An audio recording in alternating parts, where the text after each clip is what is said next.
আপনারা যারা এই বর্ষা মৌসুমে ঘাস চাষ করতে চান, নতুন খামারে জড়িয়ে পড়েছেন, ঘাসের অনেক সংকট পড়েছে, আপনার উঁচু জমির ঘাস নিচু জমিতে লাগিয়েছিলেন, ওই জমিতে এখন ইতিমধ্যে আর কোনো ঘাস চাষ করতে পারছেন না, ঘাসগুলো মরে গেছে, ওই সব জমিতে আপনি কী ধরনের চাষ করতে পারেন, কী ধরনের ঘাস। তো সেই সুবাদে আজকে আপনাদের সামনে হাজির হয়েছি। আমার আশেপাশে দেখছেন প্রায় আমার হাঁটু পানি, এখানে যে পানিটি আছে প্রায় হাঁটু পানি জমিতে কী ধরনের ঘাস চাষ করবেন। দর্শক, প্রায় হাঁটু পানি জমিতে যে ধরনের ঘাস চাষ করবেন তার নাম হচ্ছে অজানা হাইব্রিড। যে ঘাসটি দেখছেন সুবিশাল এই ঘাস, এই ঘাসগুলো পানির নিচে অলরেডি, আমি যে জমিতে আছি এই জমিটি উঁচু জমি, আর এর থেকে নিচু জমি কমপক্ষে এটা 2 ফিট 2.5 ফিট নিচু এই জমি, জলাবদ্ধ জমি। এখানে অর্থাৎ এই ঘাসগুলো আপনার 15 থেকে 20 ফিট পর্যন্ত লম্বা হয়, পানির উপরে ভাসমান অবস্থায় থাকতে এটা সক্ষম। তাই দর্শক, এই ঘাসগুলো আপনাকে চাষ করার নিয়ম আমি আপনাদেরকে প্রথমত জানিয়ে দিব। এই ঘাসটির নাম হচ্ছে অজানা হাইব্রিড ঘাস, ঘাসের নামটি মনে রাখবেন। এবং এই ঘাসটি চাষ করবেন কিভাবে, প্রথমত আপনার জমি খেয়াল করুন, এদিকে একটু লক্ষ্য করুন। আপনার যে জমিটা, এই জমিটা হয়তোবা এরকম অবস্থায় আছে। এখন অনেকেই মনে করেন যে ঘাস তো একভাবে লাগাই দিলে হয় না, এটা একভাবে লাগাই দিলে হবে না, এটাকে আপনাকে পরিচর্যা করতে হবে, এটার প্রতি যত্নশীল হতে হবে। যখন এটার প্রতি আপনি যত্নশীল হবেন তখনই ভালো কিছু এখান থেকে আশা করতে পারবেন। প্রথমত আপনাকে কি করতে হবে, এই জমির আগাছাগুলো পরিষ্কার করতে হবে।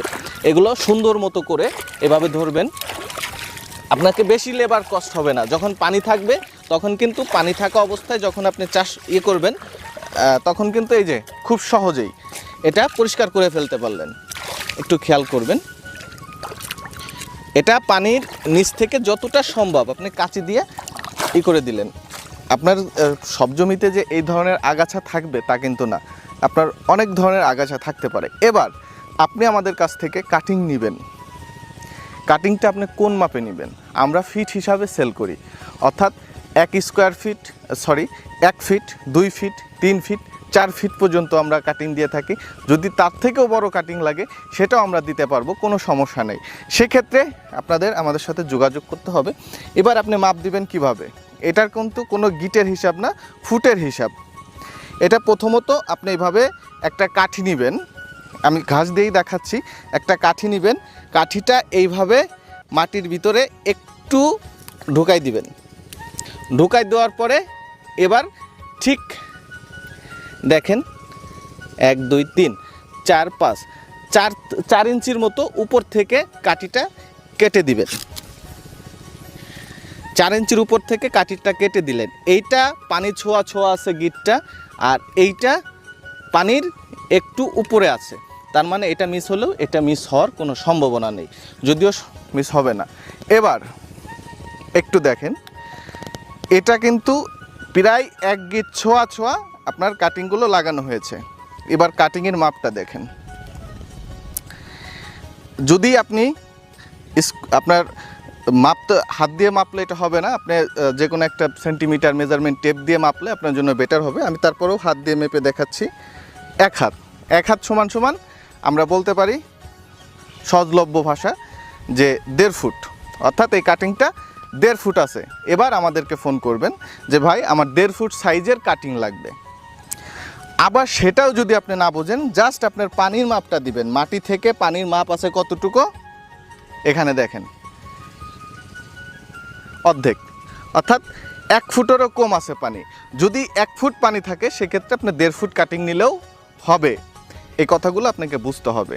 আবার যদি আপনার পানি 2 ফুট থাকে সেখানে 2 ফুটের থেকে 1/2 ফুট বেশি নিতে হবে। সবসময় 6 ইঞ্চি বেশি নিতে হবে। আপনার যে পরিমাণ পানি থাকবে তার থেকে কমপক্ষে 6 ইঞ্চি পরিমাণ বেশি কাটিং নিতে হবে, এটা মাথায় রাখবেন। এবার আমরা কাটিংগুলো কি করব, এই কাটিং আপনার যে 1.5 ফুট সাইজের কাটিং, এটা পানির মধ্যে রোপণ করে দেব। হ্যাঁ, এবার রোপণ করার যে এই যে জায়গাটা আমরা রোপণ করেছি, এটা আপনি চাইলে একটু অ্যাঙ্গেল করে দিতে পারেন, সোজা করে দিতে পারেন, বাঁকা করে দিতে পারেন, যেভাবে আপনার খুশি। অজানা হাইব্রিডের ক্ষেত্রে আপনার কোনো বাধ্যবাধকতা নেই যে আপনি এটাকে 60 ডিগ্রি অ্যাঙ্গেল বা 45 ডিগ্রি অ্যাঙ্গেল, কোনো অ্যাঙ্গেল কোনো কিছুই করতে হবে না। জাস্ট এটা আপনাকে মাটিতে রোপণ করে দিলেই হবে। হ্যাঁ, তবে এটা সঠিকভাবে রোপণ করতে হবে। এই যে সঠিক রোপণটা কি আমি আপনাদেরকে বুঝিয়ে দিই। এই যে এখানে একটি চোখ আছে, এই চোখের মাথাটা সবসময় উপর দিকে থাকবে, আর শিকড়টা নিচের দিকে বেশিরভাগ সময় থাকে, আবার সমান সমানও থাকে। সেক্ষেত্রে চোখটা খেয়াল করবেন, চোখটা উপর দিকে রাখবেন, তাহলে আপনার জন্য খুব বেটার হবে।